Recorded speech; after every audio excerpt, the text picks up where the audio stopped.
দারুণ সুস্বাদু আর খুবই নরম, একেবারে নরম তুলতুলে এই পরোটা একবার খেলে কিন্তু বারবার খেতে ইচ্ছে করবে। রান্নাবাটির পক্ষ থেকে সকল দর্শক বন্ধুদের স্বাগত জানিয়ে শুরু করছি আজকের রেসিপি। আশা করব রেসিপিটি আপনাদের ভালো লাগবে। ভালো লাগলে অবশ্যই রান্নাবাটি চ্যানেলটিকে সাবস্ক্রাইব করে লাইক, শেয়ার, কমেন্টের মাধ্যমে আমাদের পাশে থাকবেন, কারণ আপনাদের নিয়ে, আপনাদের জন্যই আমাদের এই চ্যানেল। তাই আপনাদের প্রত্যেকটা লাইক, শেয়ার, কমেন্ট, সাবস্ক্রাইব কিন্তু আমাদের অনেক অনেক উৎসাহিত করে নতুন নতুন রেসিপি তৈরির জন্য। আজকে বানিয়ে ফেলেছি সুজি আর আলুর পরোটা। এখানে নিয়ে নিয়েছি ছোট ছোট ডুমো ডুমো করে কেটে নেওয়া আলু টুকরো, আর নিয়ে নিয়েছি 1 বাটি পরিমাণে সুজি।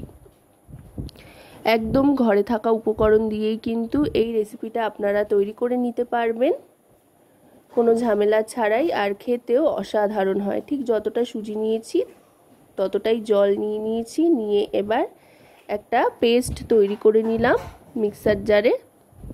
পেস্টটা তৈরি করে নেওয়ার পর মিক্সিং বোলের মধ্যে সুজি আর আলুর মিশ্রণটা ঢেলে নিয়ে এবার এতে দিয়ে দিলাম পরিমাণ মতো লবণ। এবার দিয়ে দিচ্ছি খাওয়ার সোডা, আর তারপরে দিয়ে দিচ্ছি সাদা তিল আর হিং। বেশ একটু অন্যরকম স্বাদের এই রেসিপি, কিন্তু অবশ্যই বাড়িতে বানিয়ে দেখতে ভুলবেন না। ছোট থেকে বড় সকলেরই খুব পছন্দ হবে। এবার দিয়ে দিচ্ছি এতে ময়দা। প্রথমে 1 বাটি ভর্তি ময়দা দিয়ে দিলাম।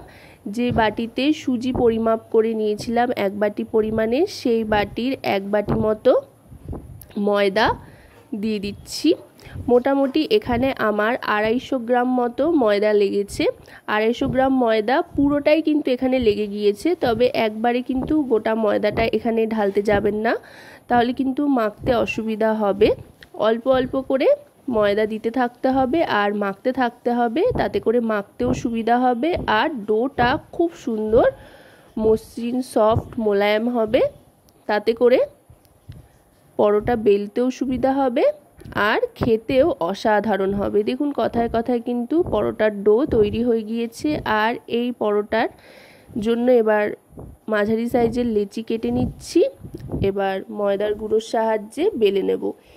এই পরোটাটার ক্ষেত্রে একটা সুবিধা সেটা হচ্ছে যে মেখে নিয়ে ডোটাকে খুব একটা বেশিক্ষণ কিন্তু রেস্টে রাখার প্রয়োজন পড়ে না। এমনি প্রচণ্ড নরম তুলতুলে হয়, যেহেতু এর মধ্যে রয়েছে আলু, সেই জন্য অনেকটাই সফট হয়, রেস্টে রাখবার খুব একটা প্রয়োজন হয় না। এবার গোল করে বেলে নিচ্ছি। আমি গোল করে বেলে নিচ্ছি, তবে আপনারা চাইলে আপনাদের ইচ্ছে মতো যে কোনো আকৃতির পরোটা তৈরি করে নিতে পারেন। বেলা হয়ে গিয়েছে, দেখুন পাতলা পাতলা করে বেলে নিয়েছি। এবার ফ্রাই প্যানে দিয়ে দিচ্ছি ভাজবার জন্য। প্রথমে শুকনো অবস্থাতে দুদিকটা ভেজে নেব।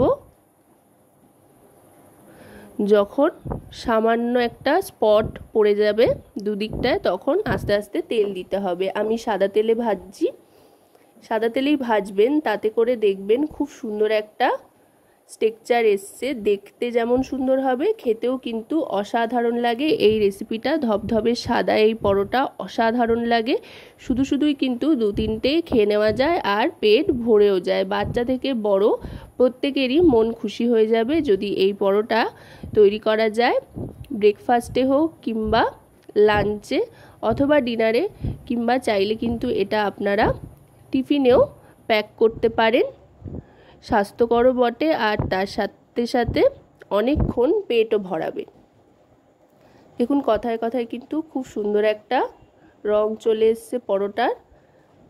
দেখতে যতটা অসাধারণ হয়েছে, খেতেও কিন্তু দারুণ সুস্বাদু হয়। খেতে কতটা ভালো হয় সেটা বোঝার জন্য কিন্তু অবশ্যই বাড়িতে ট্রাই করে দেখতে হবে। এবার এটা আমি সার্ভ করে দিচ্ছি। রেসিপিটা কেমন লাগলো অবশ্যই কিন্তু জানাবেন।